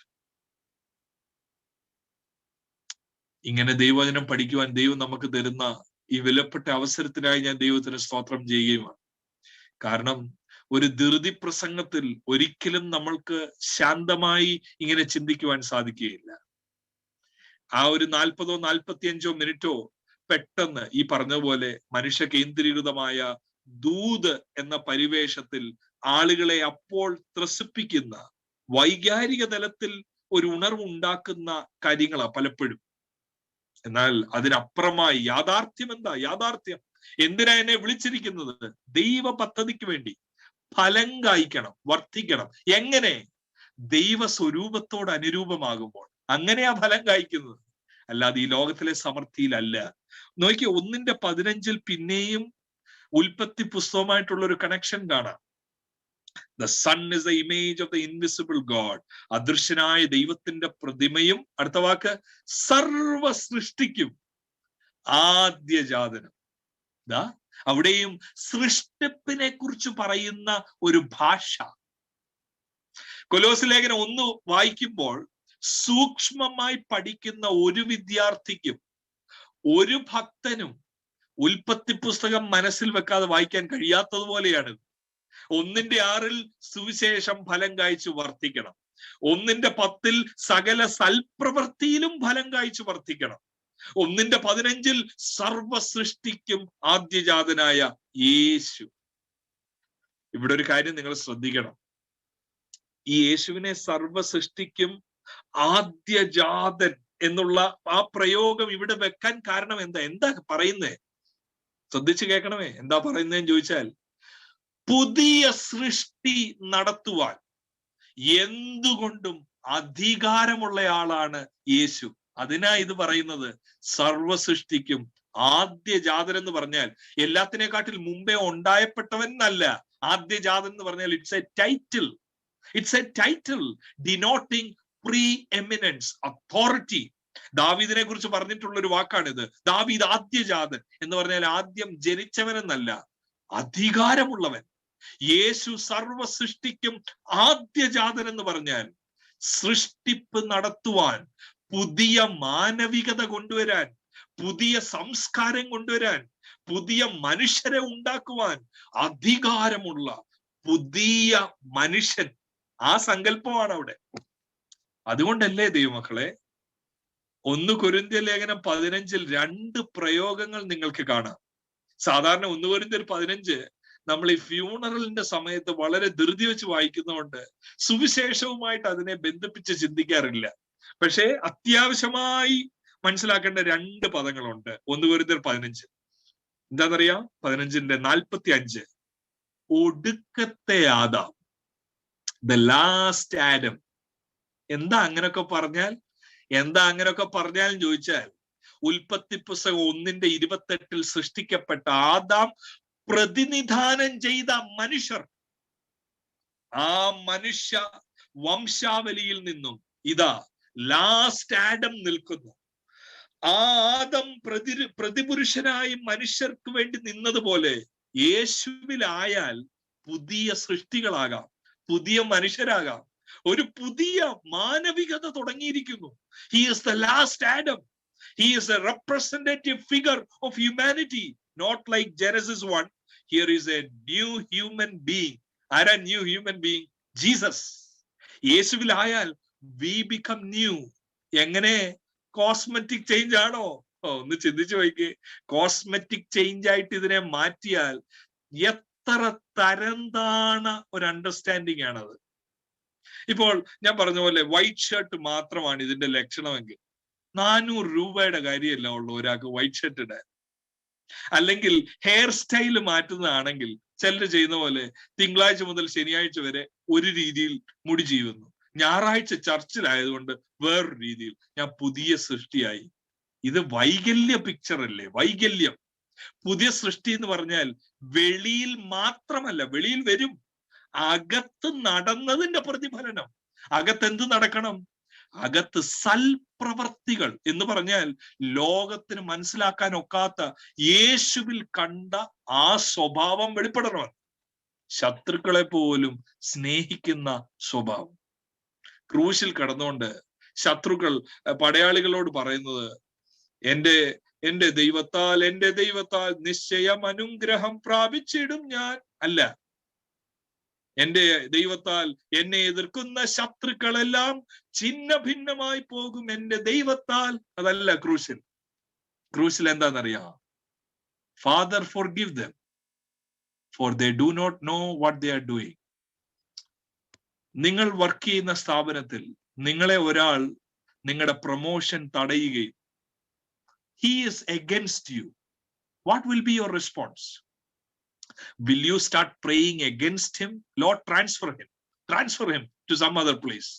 അതിന്റെ നെക്സ്റ്റ് സൺഡേയിൽ നമ്മുടെ സാക്ഷ്യമാ, all of a sudden God provided, he is transferred, I won the battle. അതാണ് പലയിടത്തും. പുതിയ മാനവികത എന്താണെന്നറിയാം? പുതിയ മനുഷ്യരാക്കപ്പെട്ടവർ ജീസസിന്റെ സ്വഭാവം വരികയാണ്.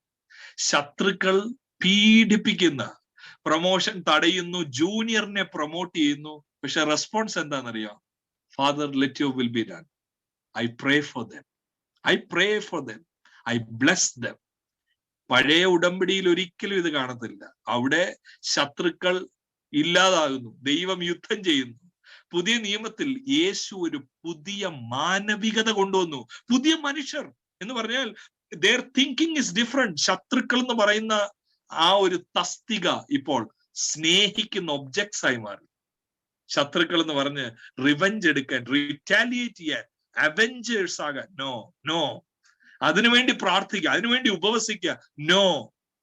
മാതൃക ക്രൂശായി മാറും. നമ്മള് മറ്റുള്ളവരിൽ നിന്നും നോക്കുമ്പോൾ പുതിയ മനുഷ്യരാണോ നമ്മൾ? നമ്മുടെ ഫ്ലാറ്റിൽ താമസിക്കുന്നവർ, നമ്മുടെ കൂടെ ജോലി ചെയ്യുന്നവർ, നമ്മുടെ കൂടെ പഠിക്കുന്നവർ, are we new human beings? ഒരു കാര്യം കൂടെ ഇതിനോടുള്ള ബന്ധത്തിൽ കൊലോസ്യ ലേഖനത്തിൽ നിന്നും ഒരു സ്റ്റെപ്പ് ബാക്കിലോട്ട് എടുത്ത് യോഹന്നാന്റെ സുവിശേഷത്തിൽ നിന്നും കാണിച്ച് ഈ ഒരു ആശയം ഒന്ന് അരക്കിട്ട് നമ്മുടെ മനസ്സിൽ ഉറപ്പിക്കുന്നതിന് വേണ്ടി യോഹന്നാന്റെ സുവിശേഷത്തിൽ നിന്നും ഒരു കാര്യം കൂടെ കാണിച്ച് ഞാൻ ഇന്നത്തെ ഈ ക്ലാസ് ഇവിടെ അവസാനിപ്പിക്കുവാനാണ് താല്പര്യപ്പെടുന്നത്. യോഹന്നാന്റെ സുവിശേഷം തുടങ്ങുന്നത് തന്നെ എന്താ? ഫസ്റ്റ് വാക്യം, ചാപ്റ്റർ 1 വേഴ്സ് 1 എന്താ? In the beginning was the word. ഇത് വായിക്കുന്ന ആർക്കെങ്കിലും ഉൽപ്പത്തി മനസ്സിലില്ലാതെ വായിക്കാൻ ഒക്കോ? No, nobody can read John 1:1 without Genesis 1:1. ആദിയിൽ ദൈവം ആകാശവും ഭൂമിയും സൃഷ്ടിച്ചു. അതല്ലേ ഈ യോഹന്നാന്റെ മനസ്സിൽ ഇരിക്കുന്നത്? ആദിയിൽ വചനം ഉണ്ടായിരുന്നു. നമ്മളിപ്പോൾ ഇന്ന് കൊലോസ്യ ലേഖനം 1:6 കണ്ടതും എന്താ? കൊലോസ്യ ലേഖനം 1:6 ഉൽപ്പത്തിയുമായി ബന്ധമുണ്ട്. യോഹന്നാന്റെ സുവിശേഷം 1:1 കാണും, ഇതും ഉൽപ്പത്തിയുമായി ബന്ധമുണ്ട്. ഇതെല്ലാം ചുമ്മാ പെട്ടെന്ന് ഒരു ദിവസം ഇരുന്ന് എഴുതുന്ന ലേഖനങ്ങളോ സുവിശേഷങ്ങളോ അല്ല. ഒരു വലിയ സ്റ്റോറിയുമായിട്ട് ഇതിനെ ബന്ധപ്പെടുത്തിയിരിക്കുക. ആ നിലയിൽ യോഹന്നാൻ എന്ന എഴുത്തുകാരൻ നമുക്ക് വേണ്ടി സുവിശേഷത്തെ മനസ്സിലാക്കുവാൻ വേണ്ടി, നമ്മളിൽ നടക്കേണ്ട രൂപാന്തരത്തെ മനസ്സിലാക്കാൻ വേണ്ടി ചെയ്യുന്ന ഒരു കാര്യം ഞാൻ വേഗത്തിൽ കാണിക്കാം. 19-ാമത്തെ അധ്യായം ഒന്ന് ശ്രദ്ധിച്ച്. യോഹന്നാന്റെ സുവിശേഷം 19-ാമത്തെ അധ്യായം, ഉൽപ്പത്തിയുമായിട്ടുള്ള ബന്ധം തുടങ്ങി 19-ാമത്തെ അധ്യായം 5-ാമത്തെ വാക്യം വായിക്കുന്നത് എങ്ങനെയാണെന്നറിയാമോ? യേശു പിലാത്തോസിന് മുമ്പിൽ നിൽക്കുമ്പോൾ, when Jesus came out wearing the crown of thorns and the purple robe, Pilate said to them, "Here is the man." ഇതാ മനുഷ്യനാവും. ഒരു കേവല വായനയിൽ എന്തോ മനസ്സിലാവും. കേവല വായനയിൽ മനസ്സിലാകുന്നത്, അയ്യോ ശരിക്ക് കർത്താവിനെ ഉപദ്രവിച്ചവർ, ആളറിയാൻ വയ്യാത്തതുപോലെയായി. അതുകൊണ്ടാ പറയുന്നത് ആ മനുഷ്യൻ, ഹിയർ ഈസ് ദ മാൻ. അപ്പം 19:5 നമ്മൾ കേവല വായനയിൽ കാണുന്നത് യേശു മുഖമെല്ലാം വിരൂപമാക്കപ്പെട്ടത് കൊണ്ടാ പറയുന്നത് ഹിയർ ഈസ് ദ മാൻ, ഇതാ മനുഷ്യനാ. പക്ഷെ അതിനെക്കാട്ടിൽ വലിയൊരു കാര്യം യോഹന്നാൻ ഇവിടെ ചെയ്യുന്നു എന്നാണ് നമ്മൾ മനസ്സിലാക്കുന്നത്. എന്താ ചെയ്യുന്നത്? ഉൽപ്പത്തിയുമായി ബന്ധമുണ്ടെന്ന് 1:1 മനസ്സിലായി. ഇത് എത്രാം ദിവസമാണെന്നറിയാമോ ഈ പീലാത്തോസിന് മുമ്പിൽ നിൽക്കുന്നത്? Which day is this? This is the 6th day എന്ന് പറഞ്ഞാൽ ഫ്രൈഡേ എന്ന് പറഞ്ഞാൽ മനുഷ്യർ ഉണ്ടാക്കപ്പെട്ട ദിവസം. ക്രിയേഷൻ ഓർഡറിലെ ക്രിയേഷൻ അക്കൗണ്ടിൽ 6-ാം ദിവസം ഉണ്ടാക്കപ്പെട്ട മനുഷ്യൻ, ഇതാ മനുഷ്യൻ എന്ന് പറഞ്ഞാൽ ആ മനുഷ്യനെ പ്രതിനിധാനം ചെയ്യുന്ന ആൾ. പിലാത്തോസിന്റെ മുമ്പിൽ നിൽക്കുക. പിലാത്തോസ് പറയും ഇതാ മനുഷ്യൻ. യോഹന്നാൻ എഴുതുക, അന്ന് കണ്ട മനുഷ്യന് സമമായ, ആ മനുഷ്യന്റെ പകരമായി സഹിച്ച, ആ മനുഷ്യന്റെ പാപമെല്ലാം ഏറ്റെടുത്ത ആ മനുഷ്യൻ ദാ നിൽക്കുന്നു. എന്നിട്ട് 7-ാം ദിവസം സാബത്ത്, 7-ാം ദിവസം സാറ്റർഡേ, എവിടെ യേശു? In the ടൂം. ഉൽപ്പത്തി അക്കൗണ്ട് അവിടെ കൊണ്ട് കഴിഞ്ഞു. പക്ഷെ യോഹന്നാൻ ഒരു കാര്യം എഴുതാനുണ്ട്. യോഹന്നാൻ എഴുതുന്നത് 20:1 നോക്കി. 20:1 എന്താ യോഹന്നാൻ എഴുതുന്നത്? 20:1 early on the first day of the week. First day of the week എന്ന് പറഞ്ഞാൽ 7 days കഴിഞ്ഞു. 6-ാം ദിവസം പീലാത്തോസിന്റെ മുമ്പിൽ നിന്നു. 7-ാം ദിവസം ടൂംബിലായിരുന്നു.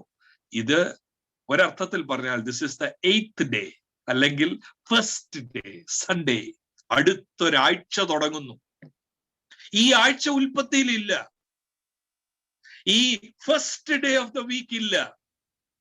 അവിടെ സാബത്ത് കൊണ്ട് കഴിഞ്ഞു. ഫസ്റ്റ് ഡേ അത് പിന്നെയും ആവർത്തിക്കുക. നോക്കി 20:19 20:19 നോക്കി. On the evening of that first day, ആ പുതിയ ആഴ്ച, ഉൽപ്പത്തിയിൽ ഇല്ലാത്ത പുതിയ ആഴ്ച. I really wish we were all in one whole, അല്ലേ? ഈ നെറ്റ്വർക്കും ഒന്നും പ്രയാസം തടസ്സമില്ലാതെ ഒരുമിച്ച് ഇത്. പക്ഷെ ഇതാ അതിനുവേണ്ടി ദൈവം ഇങ്ങനെയുള്ള അവസരങ്ങൾ, സൂം പ്ലാറ്റ്ഫോം ഒക്കെ തന്നു. അതുകൊണ്ട് ട്രാവൽ ചെയ്യണ്ട, അതുകൊണ്ട് അങ്ങനെയുള്ള യാതൊരു കാര്യവും ഇല്ല. ബാംഗ്ലൂരിൽ ഇരുന്നുകൊണ്ട് രാവിലെ ഇവിടെ ക്ലാസ് എടുക്കുന്നു, വൈകിട്ട് നിങ്ങളോട് സംസാരിക്കുന്നു. അതിന്റെ അഡ്വാൻറ്റേജും ഉണ്ട്, ഡിസഡ്വാൻറ്റേജ് ഇതാ. ഈ നെറ്റ്വർക്ക് പ്രോബ്ലം വരുമ്പോൾ പെട്ടെന്ന് നമ്മുടെ മനസ്സ് മാറാൻ, ഏകാഗ്രത പോകാൻ. അപ്പൊ ശ്രദ്ധിക്കണം, ഈ first day of the week 20:1 കാണാം, 20:19 evening of the first day. ഈ ഫസ്റ്റ് ഡേക്ക് ഒരു പ്രത്യേകതയുണ്ട്. എന്താണെന്നറിയാം? 20:15 നോക്കൂ. അവിടെ ഏദൻ തോട്ടത്തെ ഓർമ്മപ്പെടുത്തുന്ന ഒരു കാര്യമുണ്ട്. 20:15 എന്താ 20:15 എഴുതിയിരിക്കുന്നത്? Woman, why are you crying? Who is it you are looking for? Thinking he was the gardener. Thinking he was the gardener. Garden. എന്താ യോഹന്നാനെ ഈ ചെയ്യുന്നത്? യോഹന്നാൻ 1:1 നമ്മളോട് സൂചന തന്നു.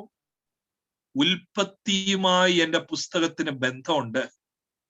20-ാം അധ്യായത്തിലേക്ക് വരുമ്പോഴേ യോഹന്നാൻ പറയാ, ഇത് ആഴ്ചവട്ടത്തിന് 1-ാം ദിവസം. നിങ്ങൾക്ക് പരിചയമില്ലാത്തൊരു ദിവസമാണിത്. 7-ാം ദിവസം വരെ ഉൽപ്പത്തിയിലുള്ളൂ. പരിചയമില്ലാത്ത പുതിയ ദിവസം. ഉയർത്തെഴുന്നേറ്റ യേശു ഗാർഡനർ ആണെന്ന് തോന്നുന്നു. ആ ഗാർഡനെ സൂചിപ്പിക്കുന്ന, ഉൽപ്പത്തിയിലെ ഗാർഡനെ ഓർമ്മപ്പെടുത്തുന്ന ഒരു സൂചന. എന്നിട്ട് ചെയ്യുന്നത് എന്താണെന്നറിയാം? ആ ദിവസം യേശു ചെയ്യുന്ന പ്രവൃത്തി എന്താ? 20-ാമത്തെ അധ്യായം 22-ാം വാക്യം. വിത്ത് ദാറ്റ് ഹീ, അത് പറഞ്ഞിട്ട് യേശു എന്ത് ചെയ്തു? അവരുടെ മേൽ ഊതി അവരോട്. He breathed on them. ഇതെന്താ ഇതിന്റെ സിഗ്നിഫിക്കൻസ്? എന്താ ഇതിന്റെയൊക്കെ അർത്ഥം? ആ ആദമിന് ഊത്തൽ കിട്ടിയതാണ് 6-ാം ദിവസം സൃഷ്ടിക്കപ്പെട്ട ആദം. ഇത് പുതിയ സൃഷ്ടികളായി, പുതിയ സൃഷ്ടികൾ. നമുക്കെല്ലാം ഒരു ഊത്തൽ കിട്ടിയവരാ, അതുകൊണ്ടാണ് ജീവനുള്ളവരായിരിക്കുന്നത്. പോരാ, സുവിശേഷത്തിലൂടെ എന്തുകൂടെ കിട്ടണം? ഈ ഊത്തൽ എന്ന് പറഞ്ഞാൽ എന്താ? എന്നെ പുതിയ സൃഷ്ടികളാക്കുന്ന ഊത്തൽ. അതാ ഈ ആഴ്ചവട്ടത്തിന് 1-ാം ദിവസം. ഒരു പുതിയ ആഴ്ച, ഒരു പുതിയ തുടക്കം, എ ന്യൂ ബിഗിനിങ്. അവിടെ എന്ത് ചെയ്യുക? ജസ്റ്റ് ലൈക്ക് ഗോഡ് ബ്രീത്ത്, ആദമിന്റെ മൂക്കിൽ ഊതിയതുപോലെ ശിഷ്യന്മാരെ വിളിച്ചിട്ട് ഊതി അവരോട് പറയുന്നത്, റിസീവ് ദ ഹോളി സ്പിരിറ്റ്. സുവിശേഷത്തിലൂടെ എന്താ നടക്കേണ്ടത്? പുതിയ സൃഷ്ടികളാകണം. എങ്ങനെ? ഈ ആഴ്ചവട്ടത്തിന് 1-ാം ദിവസം സംഭവിച്ചത് എന്റെയും നിങ്ങളുടെയും ജീവിതത്തിൽ നടക്കണം, വ്യക്തിപരമായി. അത് നടന്നാൽ എന്തോ സംഭവിക്കുമെന്ന് അറിയാമോ? ഇന്ന് ലാഭമായിരിക്കുന്നതൊക്കെ ക്രിസ്തു നിമിത്തം ഛേദമെന്ന്. അതാ പൗലോസിന് സംഭവിച്ചത്. ബെന്യാമീൻ ഗോത്രക്കാരൻ, 8-ാം നാൾ പരിച്ഛേദനയേറ്റവൻ, എല്ലാം ഉണ്ടായിരുന്നവൻ. പക്ഷെ ഫിലിപ്പിയ ലേഖനത്തിൽ എഴുതുക, ഐ ലോസ്റ്റ് എവറിത്തിങ്. എന്തുകൊണ്ട്? ഇപ്പൊ ക്രൂശ് മാത്രമേ ഉള്ളൂ എന്റെ പുകഴ്ച. എന്തുകൊണ്ട്? ഈ ശ്വാസം അടിച്ചു, പുതിയ സൃഷ്ടിയായി. ഒരുവൻ ക്രിസ്തുവിലായാൽ അവൻ പുതിയ സൃഷ്ടി. എങ്ങനെ? അവന്റെ ചിന്തകൾ മാറുന്നു, ആറ്റിറ്റ്യൂഡ്, സങ്കല്പങ്ങൾ, സമ്പത്തിനോടുള്ള സമീപനം, ജീവിതത്തോടുള്ള സമീപനം, ആഗ്രഹങ്ങൾ എല്ലാം മാറും. ഈ വചന പഠനം നിമിത്തം കർത്താവ് നിങ്ങളെ ആ യഥാർത്ഥ ശിഷ്യത്വത്തിലേക്ക്, സുവിശേഷത്തിന്റെ ഫലമായി പുതിയതായി വാർത്തെടുക്കപ്പെടുന്ന പുതിയ മനുഷ്യരുടെ കൂട്ടത്തിലേക്ക് നമുക്ക് ഒരുമിച്ച് അടുത്തിയല്ല. അങ്ങനെ ആയി തീർന്നവരാ നമ്മളെങ്കിൽ അതുപോലെ ജീവിച്ചോ എന്ന് നമ്മളെ തന്നെ ശോധന ചെയ്യാം. I want all of you to bow your heads before the Lord. Let us look to the Lord in prayer. ഒരു നിമിഷം നമുക്ക് നമ്മളെ തന്നെ ദൈവസന്നിധിയിൽ ഏൽപ്പിച്ചു കൊടുക്കാം. പുതിയ സൃഷ്ടി ആക്കുന്ന ദൈവത്തിന്റെ സ്പർശനം, ദൈവത്തിന്റെ ആ കാറ്റ്, ആ ശ്വാസം, സുവിശേഷത്തിലൂടെ വാർത്തെടുക്കപ്പെടുന്ന പുതിയ മനുഷ്യർ, പുതിയ ചിന്താഗതികളുള്ള, പുതിയ മനോഭാവങ്ങളുള്ള, പുതിയ ആഗ്രഹങ്ങളുള്ള പുതിയ മനുഷ്യർ. അങ്ങനെ നിങ്ങളും ഞാനും ആയി തീരട്ടെ. നമ്മൾ ജീവിക്കുന്ന ഇടങ്ങളിൽ നമ്മൾ വ്യത്യസ്തരാകട്ടെ. മനുഷ്യർ പുകഴുന്നത് നമുക്ക് പുകഴണ്ട. യേശുവിന്റെ രാജ്യത്തിന്റെ തത്വങ്ങൾ നമുക്ക് ഉൾക്കൊള്ളാം. ഈ ചിന്തകളാൽ കർത്താവ് നിങ്ങളെ സമൃദ്ധിയായി ഇന്ന് രാത്രി അനുഗ്രഹിക്കുമാറാകട്ടെ. God bless you.